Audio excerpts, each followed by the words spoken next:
Mr. Gerald Anderson abay nagbigay na ng kanyang statement patungkol sa issue ng hiwalayan nila ni Miss Julia Barreto. Ano mo, usap-usapan tungkol sa hiwalayan ni na Gerald Anderson at Julia Barreto, mariing pinabulaanan ng aktor ang mga chismis na ito sa isang panayam kay Tony Gonzaga. Ayon kay Gerald, maayos ang kanilang relasyon at walang katotohanan ang mga bali-balita ng kanilang paghihiwalay. Dahil for the longest time nga na patuloy na nahimik ang kampo ni Gerald Anderson at ni Miss Julia Barreto patungkol sa issue ng hiwalayan, finally, sa isang panayam na inilabas sa YouTube channel ni Tony Gonzaga, nitong July 1, 2025, tinanong si Gerald tungkol sa mga haka-haka ng kanilang paghiwalay ni Julia.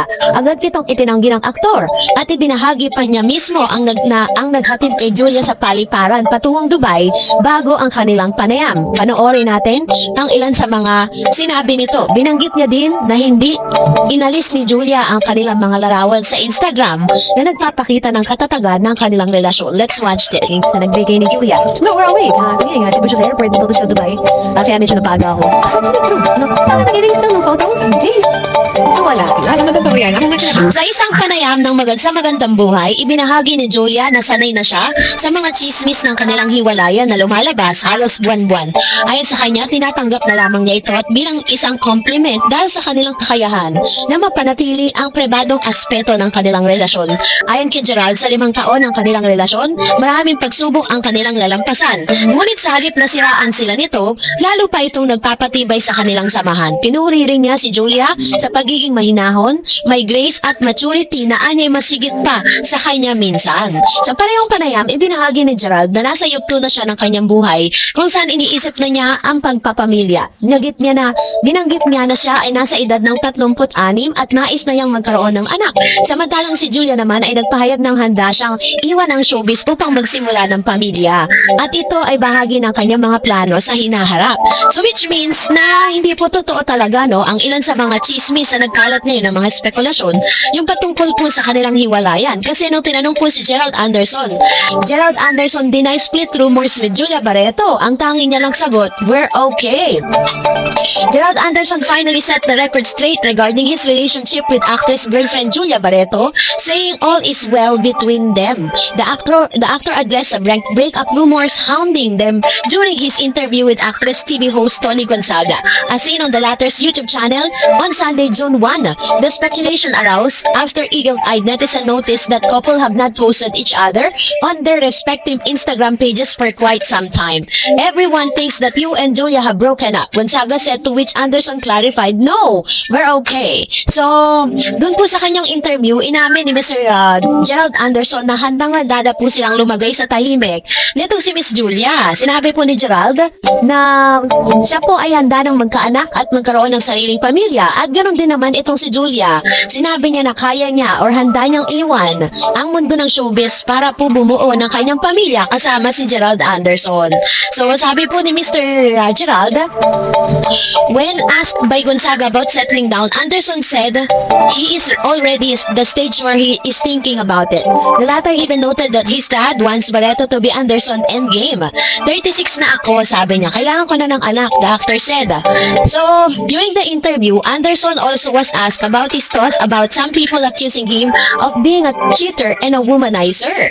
Alam niyo kung sino ang naging girlfriend ko eh. Pag sila yung girlfriend ko, sila lang talaga, he said.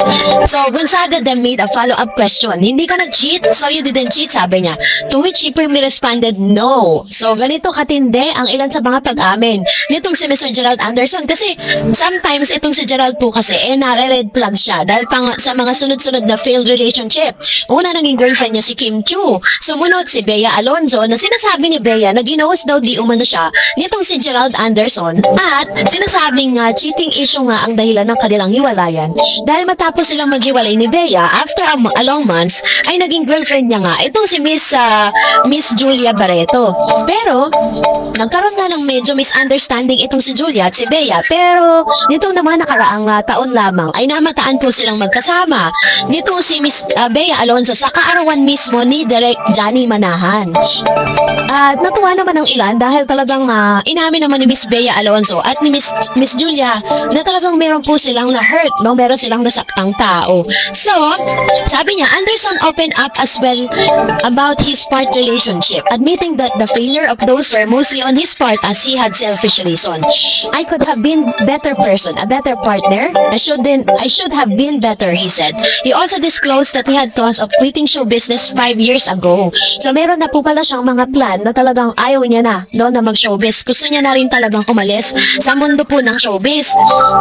While he did not mention of anything specific, the actor was apparently referring to the cheating allegation and his controversial breakup with his former girlfriend Bea Alonzo. Talking about the reason why he did not leave the industry, he said, I cannot feed my family with their negative comments. And what kind of person would I if I quit? So, yun naman po yung kanyang sinabi. But I'm not saying that it was not hard. It was very heavy and it was very hard, his stress. So, inaamin niya dito na may mga chances talaga na gusto niya na mag-quit sa showbiz dahil nga sa mga masasakit na salitang natatanggap niya mula sa mga netizen. Pero sabi niya, hindi naman daw siya mapapakain ng mga negative comments coming from those people na hindi naman talaga siya personally kilala. So, alam naman natin na marami po talaga mga netizen ngayon na sometimes is naaabuso na yung kanilang freedom of speech na kung makapagsalita sa kanilang mga kapwa, no? Kung makapagsalita sa mga artista na akala nila, kilalang-kilala nila mula ulo hanggang paa. So, ganun po katindi. Kaya, ito naman si Gerald, hindi naman po siya nagpa-apekto doon. Kaya hanggang sa ngayon, ay meron pa rin siyang mga upcoming projects, ano? Kung saan, meron siyang panibagong proyektong pinopromote ngayon. So, abangan na lang natin yan.